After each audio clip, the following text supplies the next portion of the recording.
So to change the account name on your Mac, simply go to the Apple logo and select System Settings. In the System Settings window, you want to scroll on the left-hand side until you get to Users and Groups. Click on that and then go to your own user account. And then you want to click on the eye icon to see your username and password. Okay. Now, if you right-click on it, you can select Advanced Options. Of course, you'll need to enter your password.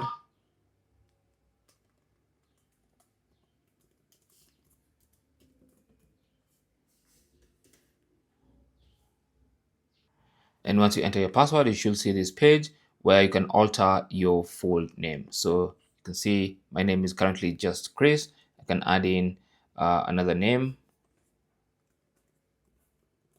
just like that, and then click OK. So that is basically how to change your account name on your MacBook Neo. Thanks for watching and good luck.